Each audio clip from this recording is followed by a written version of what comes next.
What happens when a broken man meets a woman the galaxy calls too big to matter, and she gets pregnant with something that could change everything? This is the story of Oscar and Mara, and why sometimes the universe's biggest mistakes become its greatest hope. My body was never meant to mean anything to them, until she chose me anyway. The name's Oscar Wilder, 41 years old, former bioengineer, and currently the guy they send when nobody else wants the job. 3 years ago, I lost everything that mattered. My wife Sarah died because of a containment breach I should have prevented. The Terran Council's investigation cleared me, but guilt doesn't care about paperwork. Now I specialize in the jobs that might kill you. Today's assignment, Carrick 7, a backwater mining colony on the edge of nowhere. My mission was simple enough on paper: evaluate the viability of their TerraHub facility. Simple, except Carrick 7 had a reputation for making people disappear. The shuttle descent through Carrick 7's crimson atmosphere felt like dropping into a wound. Twin suns cast everything in shades of rust and blood, and the air tasted metallic, even through the recyclers.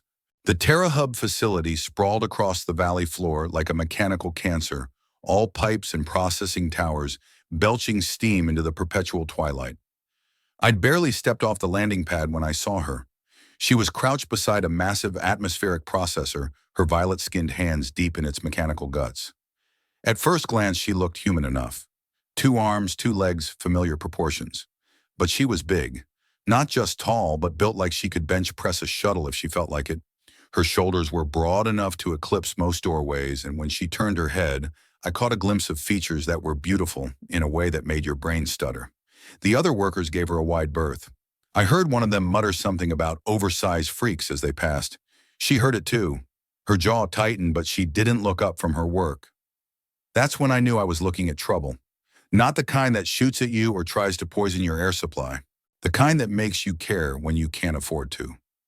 The facility supervisor, a nervous little man named Peterson, appeared at my elbow like a bad rash. "Dr. Wilder, welcome to Carrick 7. I trust your journey wasn't too—" "Who's the woman by the processor?" I cut him off. Peterson followed my gaze and his face soured. "Oh, her. That's Mara. She's, well, she's one of the rejects." Rejects. Failed genetic compatibility screening. Too large for standard colony integration protocols. We keep her around for heavy machinery work, but she won't be selected for off-world relocation when we shut this place down. I watched Mara work. Her movements were precise, methodical. Whatever was wrong with that processor, she understood it better than the diagnostic computers probably did. Why shut down? Economics, Dr. Wilder. This facility was designed for a different class of colonists. The Terran Council has decided that Carrick 7's irregularities make it unsuitable for standard terraforming expansion. Irregularities. That was bureaucrat speak for the locals don't fit our perfect little molds. A grinding screech cut through our conversation. The atmospheric processor Mara was working on had seized up, completely black smoke pouring from its vents. The other workers scattered, but Mara stayed put, her hands still inside the machine. "She needs to get away from that thing," I said. Peterson shrugged. "She knows the risks." But I was already moving. Something about the way she held herself, the stubborn set of her shoulders, reminded me of Sarah. My wife had the same look when she was determined to fix something everyone else had given up on. "Hey," I called out as I approached. "That coolant system's about to blow. You need to step back." Mara glanced up at me and I got my first good look at her face. Her features were strong, defined with high cheekbones, and eyes the color of deep ocean water. Beautiful, definitely, but there was something else there. A wariness that spoke of too many people walking away. "I know what I'm doing," she said. Her voice was lower than I'd expected, with an accent I couldn't place. "Maybe you do, but that thermal coupling you're working on is about to superheat. When it goes, you'll lose more than just your eyebrows." For a moment, she studied me like I was a particularly interesting malfunction. Then, without breaking eye contact, she made 3 quick adjustments inside the machine. The grinding stopped. The smoke cleared. The processor hummed back to life like nothing had happened. "There," she said, wiping her hands on a rag. "Fixed." I stared at the machine, then at her. "How did you—" "I listen." She stood up and I had to crane my neck to meet her eyes. She was easily 8 inches taller than my 6 feet with a presence that seemed to bend the air around her. The machine tells you what's wrong if you pay attention. And I'm guessing most people don't pay attention? Something flickered across her face. It might have been humor, or it might have been pain. Most people don't see the point in listening to things they plan to throw away. The words hit harder than they should have. There was no self-pity in them, just a statement of fact that made my chest tight. "I'm Oscar," I said. "Mara." She paused like she was deciding whether to add something. "You should probably stay away from me, Oscar. People who get too close to the rejects tend to find themselves reassigned." "Is that a threat?" "It's a warning." She shouldered her toolkit, which looked like it weighed about as much as a small vehicle. "This place has rules. I've learned to live with them. You should too." She walked away and I found myself watching her go. There was something about the way she moved. Controlled, purposeful, like she was carrying the weight of the world, and had made peace with it. Peterson reappeared beside me, slightly out of breath. "Dr. Wilder, we really should begin your facility tour. The council is expecting your preliminary report by tomorrow," I said, still watching Mara disappear into the maze of machinery. "I'll need time to conduct a thorough evaluation." What I didn't tell Peterson was that my evaluation had just gotten a lot more complicated. Because standing there in the crimson light of Carrick Seven's twin sons watching a woman the system had labeled disposable fix what no one else could, I felt something I hadn't felt since Sarah died. I felt like I might actually give a damn again. And in a place like this, that was the most dangerous thing of all. The next morning, I found Mara in the same place, working on a different machine. This one was a massive hydration recycler that supplied the entire eastern sector. From the sound it was making, it had about 6 hours before complete failure. I'd brought 2 things with me, a portable water purifier and a stubborn streak Sarah used to say would get me killed someday. "You've been at this since dawn," I said, setting the purifier down within arm's reach. Mara didn't look up. "Water recycler won't fix itself?" "Neither will dehydration." I activated the purifier and offered her the first bottle. "When's the last time you took a break?" "Breaks are a luxury," but she was eyeing the water bottle like a woman dying of thirst. "Passing out from heat exhaustion isn't exactly productive either." She straightened up and I saw the exhaustion she'd been hiding. Dark circles under those ocean blue eyes, sweat beading her violet skin, despite the morning chill. She'd probably been working since before sunrise alone, while everyone else was still in their comfortable beds. "Why do you care?" she asked. It was a fair question. I could have given her the standard response about workplace safety or operational efficiency. Instead, I heard myself saying, "Because someone should." Something shifted in her expression. Not trust, not yet, but maybe the possibility of it. She took the water bottle. "You don't know me," she said after a long drink. "I know you've been keeping this facility running while everyone else treats you like you're invisible. That's my job. Your job is heavy machinery. That recycler there, that's life support for 300 people. You're doing it because if you don't, people die." She went very still. "You've been asking questions." "It's what I do." I leaned against a support beam, trying to look casual. "Peterson told me you volunteered for the overnight shifts, the dangerous repairs, stuff nobody else wants to touch." "Peterson talks too much. He also mentioned you've never filed a single safety complaint despite working with equipment that should have been scrapped years ago." Mara set down the water bottle and went back to work, but I caught the way her shoulders tensed. "Complaints don't fix machines. They also don't get you blacklisted from the few decent assignments left on this rock." Her hands stilled inside the machinery. "You should go, Oscar."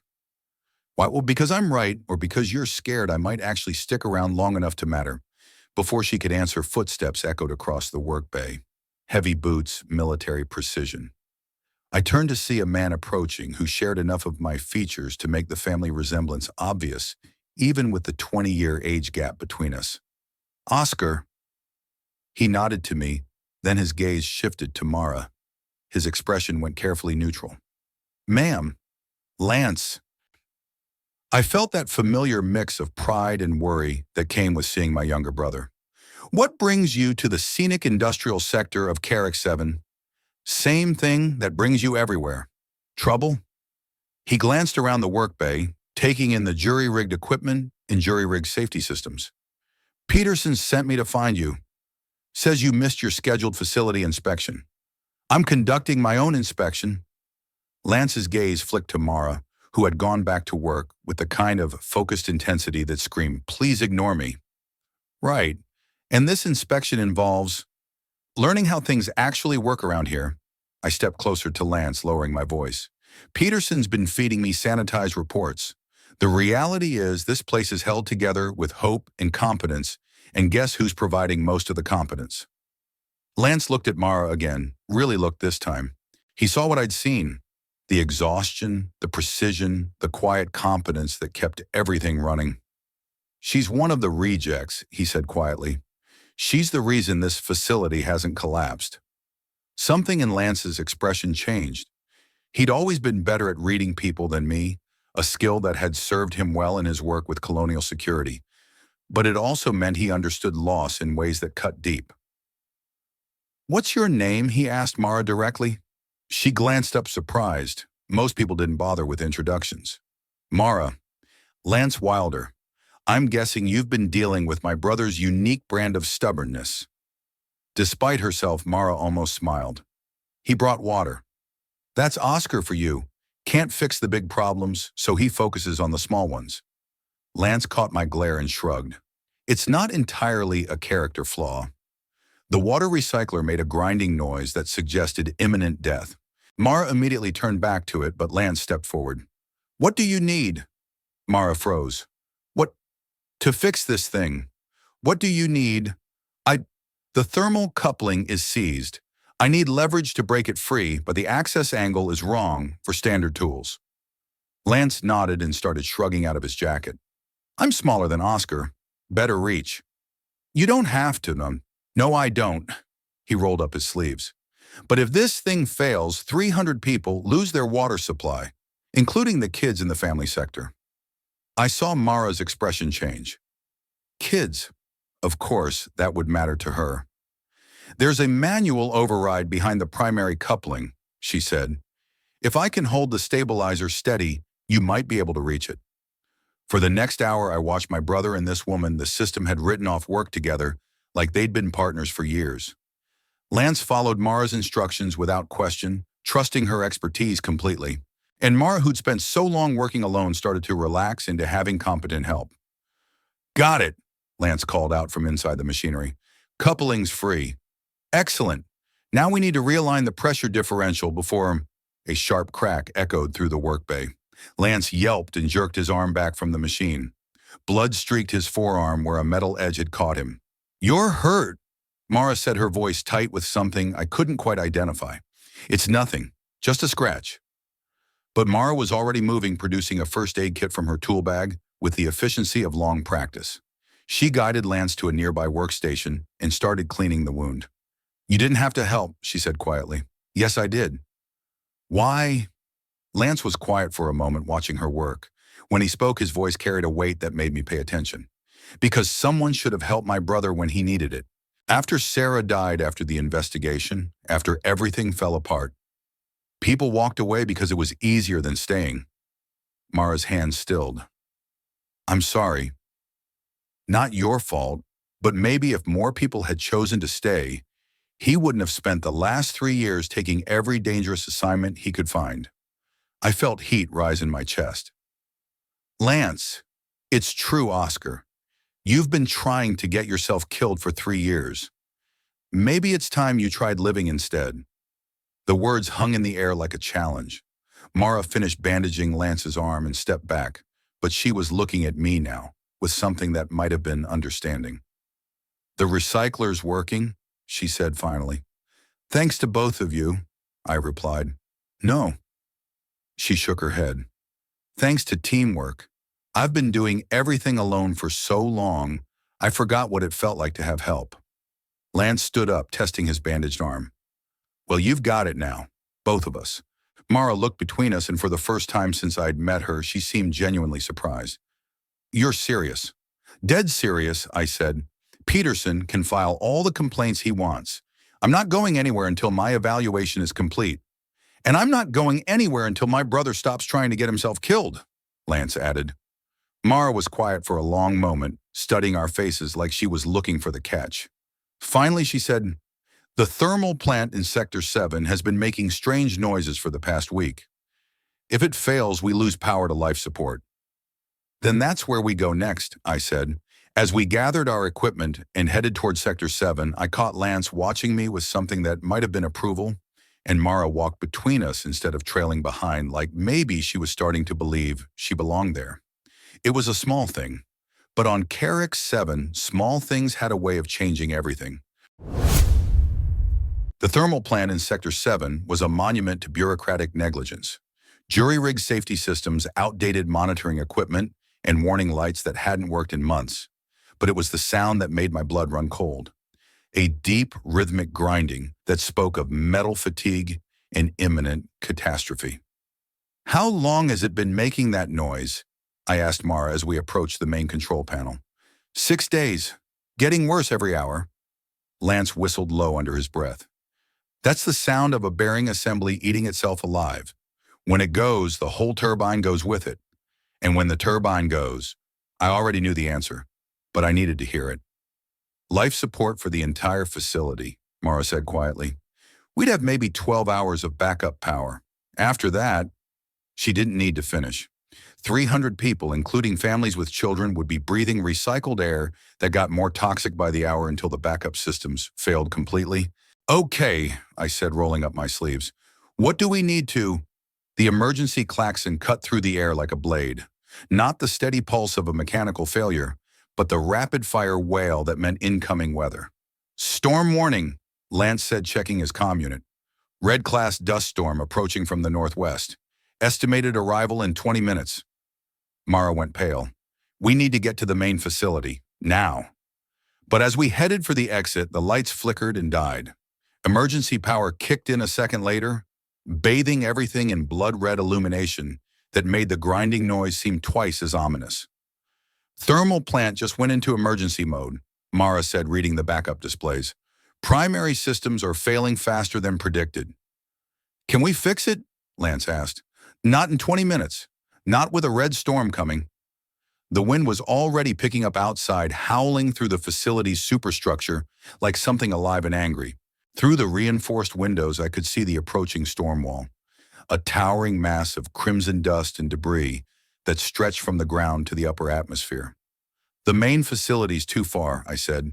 "We'll never make it in time." "There's a crash skimmer about 200 meters northwest," Mara said. "Emergency shelter protocols. It should have sealed compartments and independent life support." "Should have. It's been there for 3 years. But it's our best option." We grabbed what emergency supplies we could find and ran.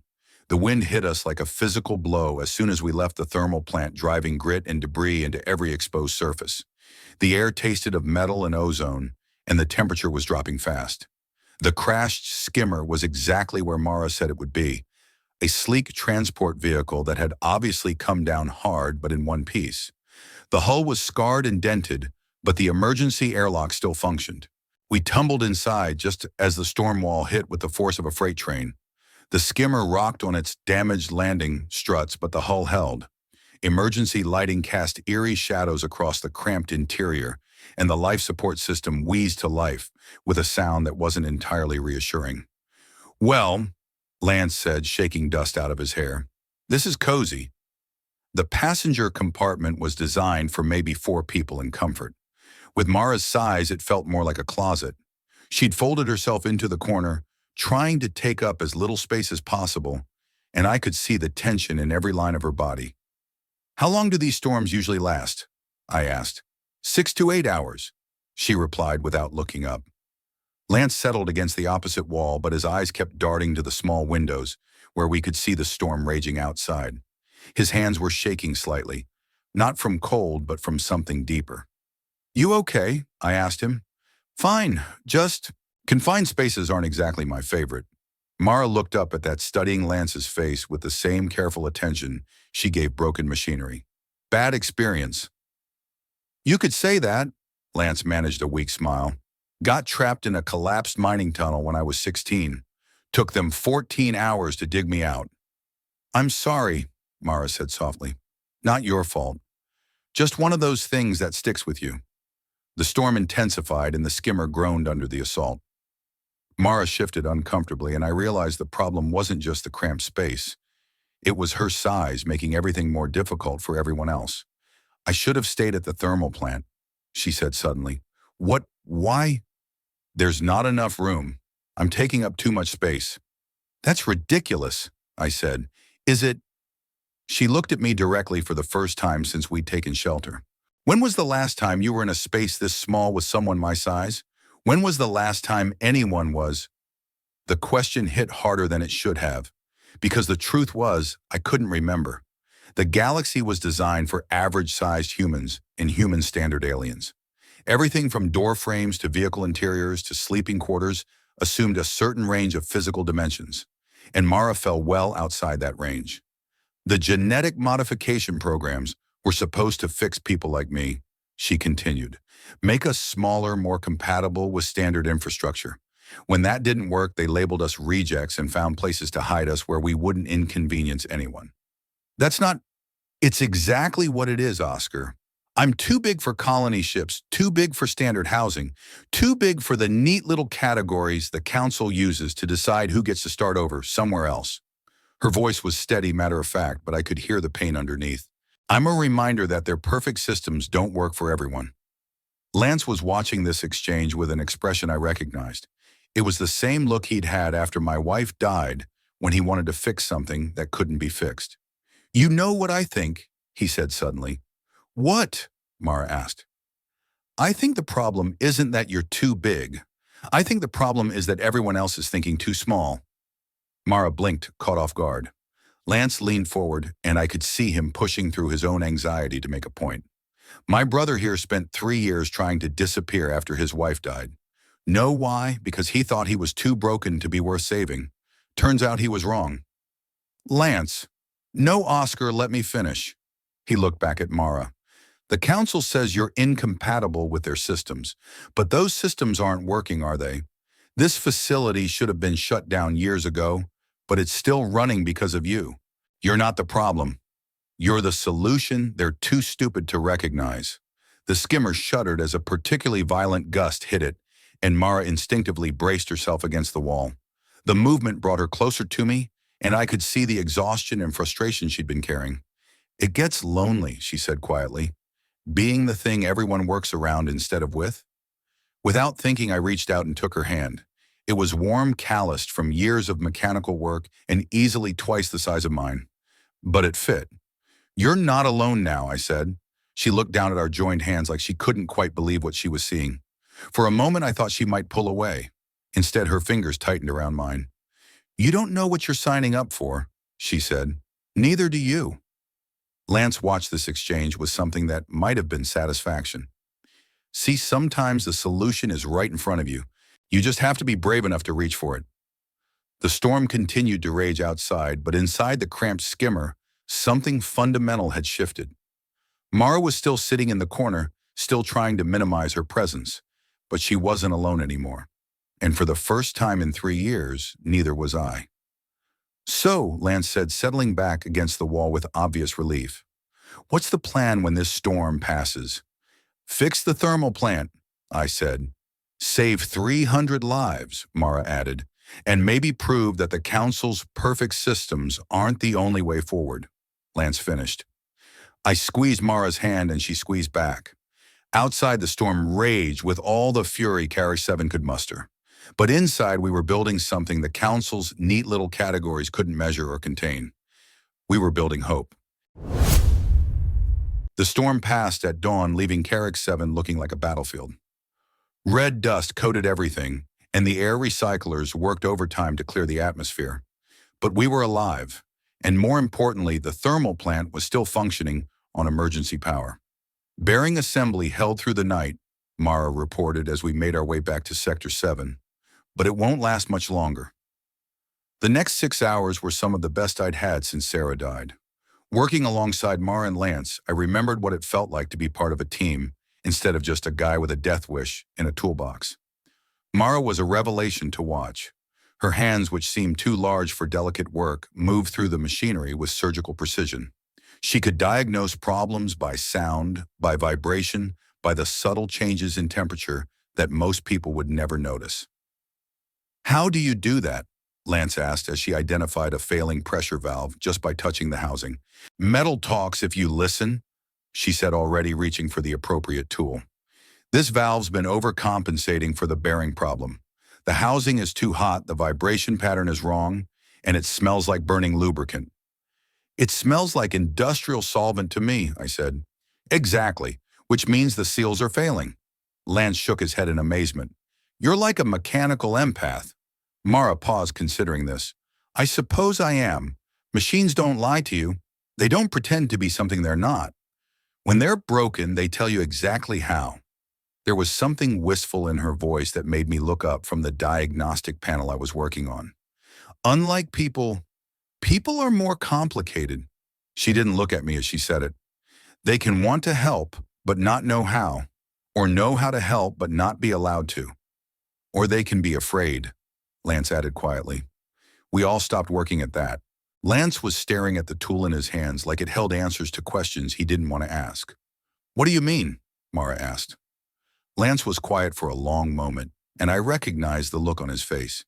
It was the same expression he'd worn at Sarah's funeral when he'd wanted to say something but couldn't find the words. "After the mining accident," he said finally, "I spent 2 years afraid of enclosed spaces. Couldn't handle elevators, couldn't sleep in small rooms, couldn't even sit in the back seat of a transport without having panic attacks." "That's understandable," Mara said gently. "Is it because everyone told me I should just get over it? Told me fear was a choice, that I was letting one bad experience control my life?" He set down the tool and looked at both of us. "But the fear wasn't the problem. The problem was that nobody understood that some scars run deeper than others." I felt something twist in my chest. "Lance, no, let me finish. Because I need to say this." He turned to Mara. "What they did to you, labeling you as incompatible, as too big as a reject, that's not about your size. That's about their fear of anything that doesn't fit their perfect little boxes." Mara was very still, listening with the same intensity she brought to diagnosing machinery. "The thing about fear," Lance continued, "is that it makes people cruel. They convince themselves that pushing away what scares them is the same as solving the problem. But all they're really doing is making sure the problem becomes someone else's burden." "You're talking about Oscar too," Mara said. It wasn't a question. Lance nodded. 3 years ago, my brother lost everything. His wife, his career, his sense of purpose. And instead of helping him heal, the council gave him the most dangerous assignments they could find. Because a broken man taking impossible risks was more convenient than dealing with a broken man who needed time to rebuild. The thermal plant's grinding noise seemed to emphasize his words, a mechanical heartbeat counting down to disaster. "I used to think I was protecting him by staying close," Lance said, "making sure he had backup on the worst jobs. But I was really just enabling his self-destruction." "What changed?" I asked. Lance looked at me, then at Mara, then at our joined hands resting on the machinery between us. I saw him come alive again. For the first time in 3 years, I saw my brother care about something more than just getting through another day. Before anyone could respond, a new sound cut through the air. Not the grinding of failing machinery, but the high-pitched whine of approaching engines. "Skiffs!" Lance said, his expression immediately shifting to high alert. "Multiple contacts coming in fast." We moved to the nearest window, and my blood ran cold. 3 sleek attack skiffs were descending toward the facility, their hulls bearing the distinctive markings of the Terran Compliance Division. But these weren't standard Council vessels. They were modified, heavily armed, and flying in attack formation. "That's not a routine inspection," I said. "No," Lance agreed grimly. "That's a raid." Mara had gone pale. "They're here for me." "What? Why would unauthorized genetic modification?" she said quickly. "My people, we weren't just rejects. We were experiments. Illegal bioengineering designed to create workers who could survive in extreme environments. When the program was shut down, they were supposed to destroy all evidence. Including the test subjects," Lance said with dawning horror. including us. Mara was already moving, gathering essential tools with practiced efficiency. The feline directorate has been hunting down survivors for years. Someone must have reported my location. Harder fahren. The skiffs touched down in the main courtyard, and armed figures in environmental suits began pouring out. Even from this distance, I could see the predatory grace that marked them as enhanced soldiers, the directorate's answer to problems that couldn't be solved with paperwork. How many exits from this sector? Lance asked. 2, Mara replied. Main corridor and emergency maintenance tunnel. They'll have the main corridor covered within minutes. Then we go through the tunnel. It leads to the old mining shafts, unmapped, unstable, and they stretch for kilometers underground. Lance looked at me, and I saw the fear creeping back into his eyes. Underground. Confined spaces. Exactly the kind of environment that triggered his worst memories. I can't, he said quietly. Oscar, I can't do enclosed spaces. Not for that long. Then we find another way. There is no other way. Mara's voice was steady, but her hands were shaking. They have orbital support ground vehicles and enough firepower to level this facility. The tunnels are our only chance. Through the window, we could see the soldiers setting up a perimeter. They moved with the efficiency of a unit that had done this before many times. These weren't peacekeepers or investigators. They were hunters, and they'd come to Carrick 7 to finish a job that should have been completed years ago. There's something else, Mara said, and her voice carried a weight that made both Lance and me look at her sharply. The illegal modifications weren't just about size and strength. They were designed to create a new subspecies. Enhanced intelligence, improved physical capabilities, extended lifespan. A breeding program, Lance said with understanding. Exactly. And if they're here now, it means they've decided the experiment was too successful. They're not just hunting survivors. They're preventing the possibility of a next generation. The implications hit me like a physical blow.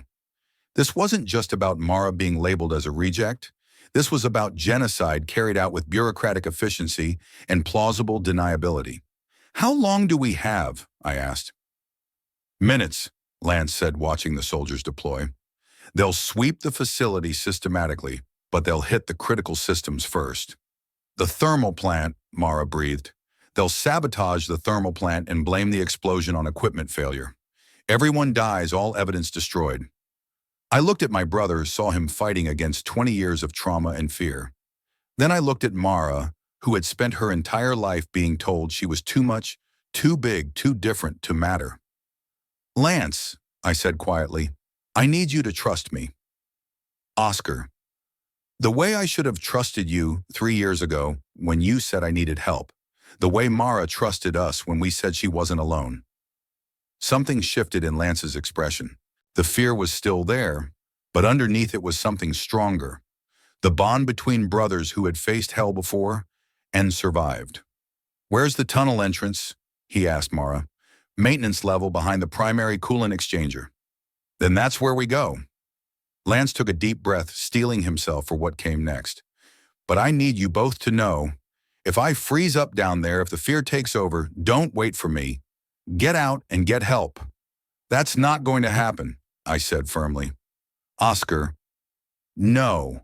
We go in together, we come out together. That's how this works. Mara looked between us, and I saw something in her expression that I'd never seen before. Hope. Real, genuine hope that maybe, just maybe, she'd found people who wouldn't walk away when things got difficult. There's a mining camp about 50 kilometers north, she said.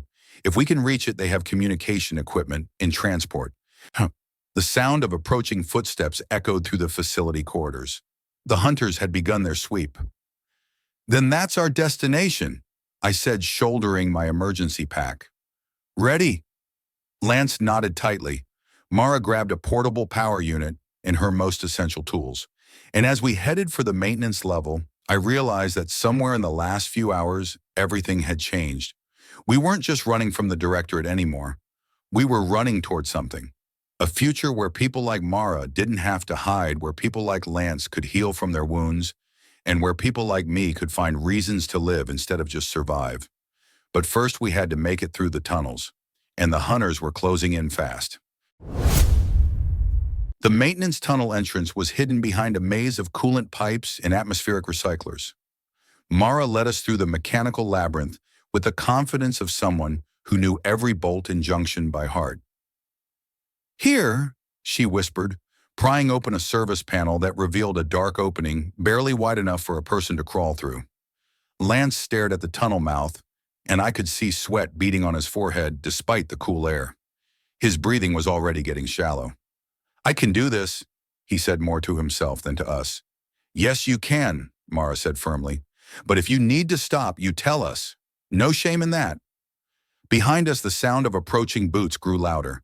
The directorate soldiers were methodically clearing each section, and they'd reach the maintenance level within minutes. "They're using thermal scanners," Lance said, checking his portable sensor array. "Our body heat will show up like beacons." "The old mining tunnels run through geothermal vents," Mara replied. "Ambient temperature down there is over 90 degrees. Should mask our signatures." "Should. Will," she corrected, meeting his eyes. "It will mask our signatures. I've done this before." The implication hung in the air. She'd run from the directorate hunters before, probably more than once. But this time she wasn't running alone.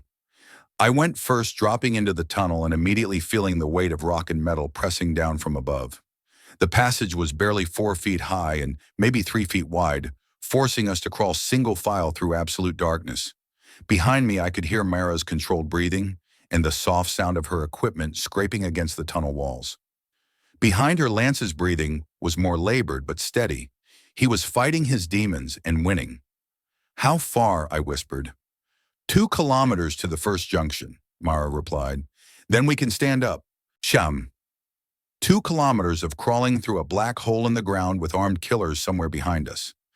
Sarah would have said I'd finally found a situation that matched my survival instincts. The tunnel angled downward and the air grew noticeably warmer. Ancient rock pressed in from all sides, and I had to force myself not to think about the millions of tons of stone hanging over our heads. "Stop," Mara said suddenly. I froze. "What is it?" "Cave-in ahead. Recent one from the sound of the rockfall." In the darkness, I could hear her moving, feeling along the tunnel walls with practiced hands. "There's a gap near the ceiling," she said. "About 18 inches high. We can squeeze through, but it's going to be tight." "How tight?" Lance asked, and I could hear the strain in his voice. "Tight enough that we'll have to exhale to fit through." I heard Lance's breathing hitch. 18 inches of clearance in a tunnel that was already testing his limits. "I'll go first," I said. "Check the stability." "No." Mara's voice carried an authority I hadn't heard before.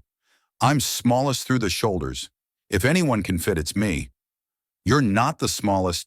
I'm the most experienced." She was already moving past me in the narrow space. "And if this collapses, I'm strong enough to hold it up long enough for you two to get out." Before I could argue, she was squeezing through the gap. I heard the sound of shifting rock, a small avalanche of pebbles, and then her voice from the other side. "It's stable. Come through one at a time. Oscar first." The gap was worse than she'd described. I had to turn sideways and exhale completely to fit, feeling rocks scrape against my chest and back simultaneously. For a terrifying moment, I thought I was stuck, that I'd become a permanent part of Carrick 7's geology. Then Mara's hands gripped my shoulders and pulled me through. "Lance!" I called back. "Your turn." Silence. "Lance, I can't." His voice was barely audible. "I can't fit through there." "Yes, you can. You're smaller than I am." "It's not about size, Oscar. It's about... I can't make myself small enough. The wall's the ceiling. It's like the mining accident all over again." Mara moved past me without a word, squeezing back through the gap with impossible grace. I heard her voice, low and steady, talking Lance through his panic. "Listen to my voice," she said. "Nothing else. Just my voice. You're not trapped. You're not alone. This isn't 20 years ago." "I can't." "You can. Because on the other side of this gap is your brother who needs you. And beyond that is a future where people like me don't have to run anymore. That's worth fighting for." "What if I get stuck?" "Then I'll pull you through. I'm strong enough, Lance. Trust me." There was a long pause, then the sound of movement. Lance was coming through the gap 1 inch at a time with Mara guiding him every step of the way. When he finally emerged on our side, he was shaking but determined. "Okay," he said. "Let's keep moving." The tunnel opened up after that, allowing us to walk upright through passages carved from living rock. Emergency lighting strips long dead lined the walls like the ribs of some massive creature. Our footsteps echoed in the darkness, and somewhere far above us I could hear the distant rumble of machinery. "They're following us," Lance said, checking his sensors. "3 contacts moving fast through the maintenance tunnel." "How fast?" I asked. "Too fast. They'll reach the cave-in in 10 minutes. "Will it stop them?" "Probably not. They'll have excavation equipment." We picked up the pace, but the tunnels were treacherous. Loose rock, sudden drop-offs, and passages that branched in 3 directions without warning. Mara navigated by instinct and memory, leading us deeper into the planet's bowels. That's when the ledge gave way. Mara was crossing a narrow bridge of stone when the ancient rock crumbled beneath her feet. She dropped like a stone toward a chasm that disappeared into absolute darkness. I moved without thinking, diving forward and catching her wrist just as she went over the edge. The impact nearly pulled me into the pit after her, but Lance grabbed my legs and anchored us both. "Got you!" I gasped, feeling her weight trying to drag us all into the abyss. "Let me go," Mara said. "You can't pull me up, I'm too heavy." "Like hell." "Oscar, be practical. You'll get yourself killed trying to—" "I'll kill to keep you safe." The words came out with more intensity than I'd intended, echoing in the darkness, like a promise carved in stone. Mara went very still, hanging from my grip over certain death. When she spoke, her voice was thick with emotions I'd never heard from her before. "You mean that?"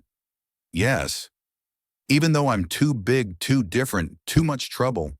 Especially because of that, I could feel my grip slipping, but I didn't let go. You're not too much of anything, Mara. The rest of the galaxy is too small."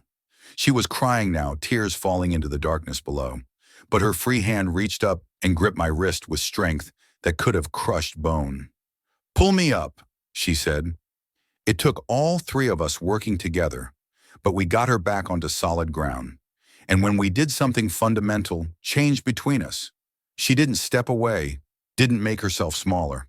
Instead, she pulled me close, and for the first time since we'd met, she took up exactly as much space as she needed. "I've never had anyone fight for me before," she said against my shoulder.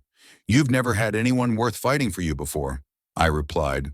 When we finally broke apart, Lance was grinning, despite our desperate situation. "About time," he said. The sound of explosions echoed through the tunnels behind us. The directorate had reached the cave-in and was blasting through. "Surface access is half a kilometer ahead," Mara said. "But they'll have the exit covered." "Then we don't use the exit," Lance said. "We create our own." The mining camp's abandoned skiff was exactly where Mara said it would be, hidden in a camouflaged hangar near the tunnel exit. It was an older model, scarred and patched, but the engines fired up when Lance activated the startup sequence. "Can you fly this thing?" I asked. "Please, I've been flying since before you knew how to tie your shoes." The Directorate forces were waiting for us, positioned around the tunnel exit in perfect ambush formation. But they weren't expecting us to come up through the hangar floor. "Hold on," Lance said, and launched us straight up through the roof. The skiff burst into Carrick 7's crimson sky like a bat out of hell, debris raining down on the startled soldiers below. But our escape had been noticed. Within seconds, pursuit craft were lifting off from the main facility. 3 contacts closing fast, Lance reported. "These aren't standard patrol ships. They're interceptors." "How fast can this thing go?" I asked. "Not fast enough." Energy bolts started flashing past our hull as the interceptors closed the distance. Lance threw the skiff into evasive maneuvers, and that would have been impressive if they weren't absolutely terrifying. "I can lose them in the canyons," he said, "but we'll have to go low and fast." He wasn't kidding. We dropped into a maze of redstone canyons, skimming bare meters above the rocky floor at speeds that turned the landscape into a blur. The interceptors followed, but their larger size worked against them in the narrow passages. That's when the plasma cannon fired. The blast caught our port engine, sending the skiff into a violent spin that nearly slammed us into the canyon wall. Lance fought for control as alarms screamed and smoke filled the cabin. "Engine's gone," he reported. We're losing altitude fast. I know where. Mara pointed to a narrow ledge about halfway up the canyon wall. If you can reach that ledge, there's a cave system behind it. I can reach it, Lance said grimly, but the landing's going to be rough. Rough was an understatement. We hit the ledge hard enough to crack the hull and send us skidding toward the edge. For a terrifying moment, I thought we were going to tumble into the abyss. Then the skiff came to rest with its nose hanging over empty air. Everyone out, Lance ordered. This thing won't hold together much longer. We scrambled out of the wreckage just as the interceptors appeared overhead. But instead of landing, they hovered just out of range like predators waiting for their prey to make a mistake. Why aren't they attacking? Mara asked. Because they want us alive, Lance said. Dead test subjects don't provide useful data. That's when I realized what we were really dealing with. This wasn't just about covering up an illegal experiment.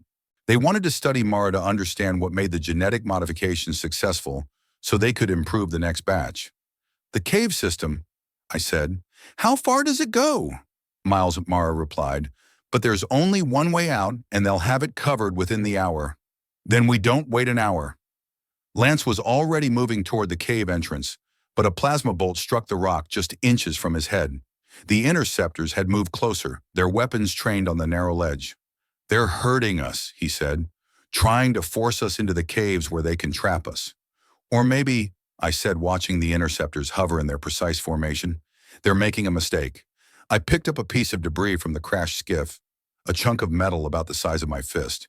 Then I stepped to the edge of the ledge in full view of the interceptors. What are you doing? Mara hissed. Something stupid. I hefted the metal chunk. But sometimes stupid works. I threw the debris as hard as I could at the nearest interceptor. It struck the hull with a resounding clang that echoed through the canyon. The pilot, startled by the audacity of someone throwing rocks at his heavily armed aircraft, jerked the controls. The interceptor drifted 6 inches to the left, just enough to put it in the path of the second ship. The collision wasn't spectacular, just a grinding crash of metal against metal as two very expensive pieces of military hardware became very expensive scrap. Both ships tumbled toward the canyon floor in a tangle of wreckage and angry pilots. The third interceptor, now alone and outnumbered by gravity, decided that discretion was the better part of valor and pulled back to a safer distance. Did you just take down 2 military interceptors with a piece of scrap metal? Lance asked.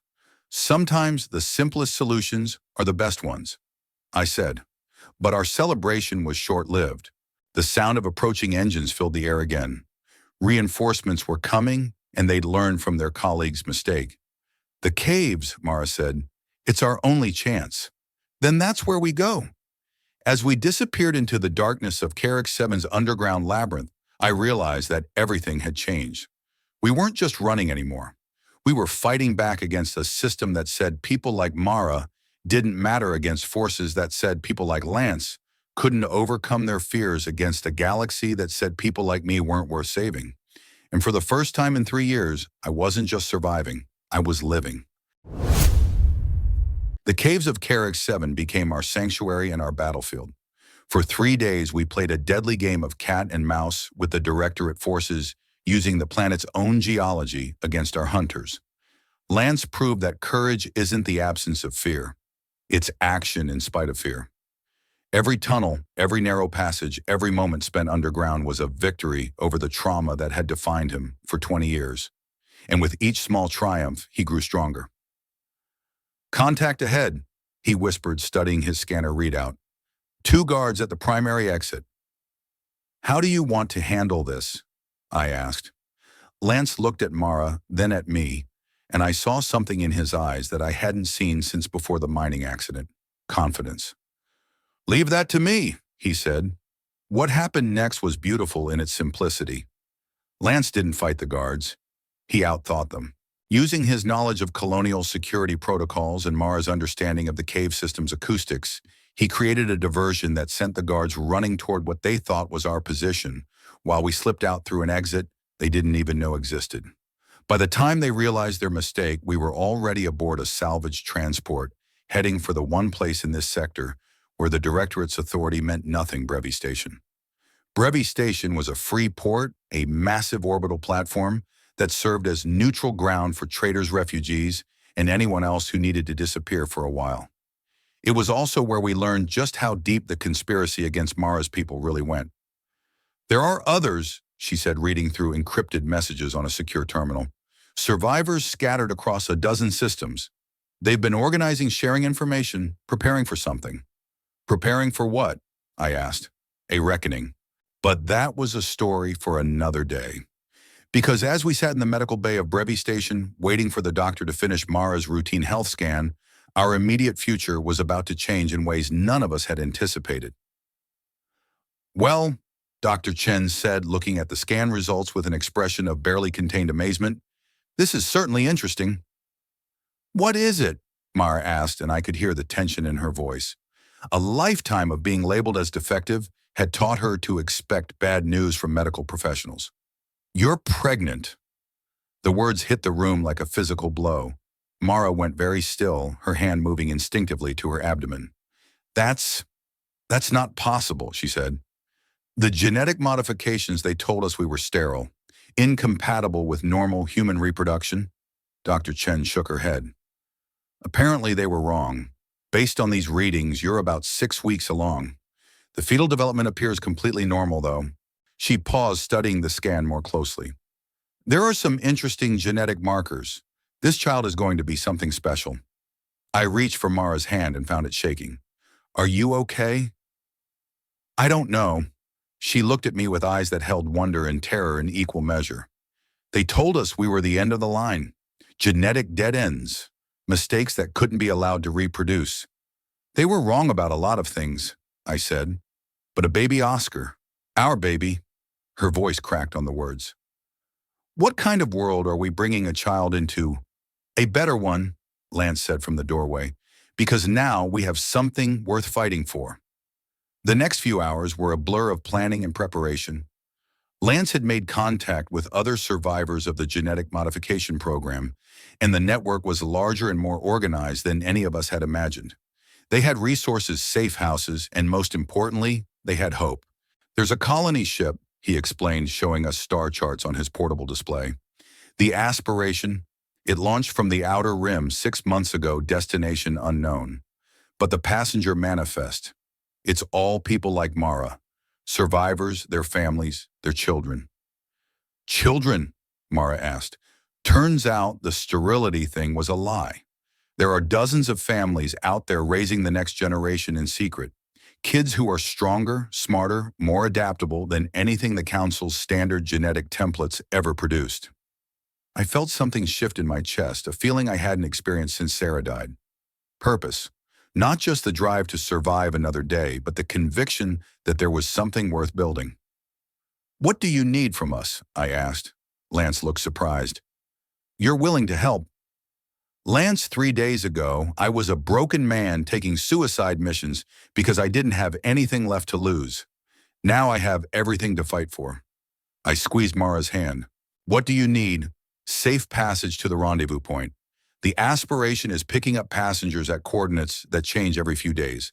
They'll wait for us, but not forever. And after that, we disappear.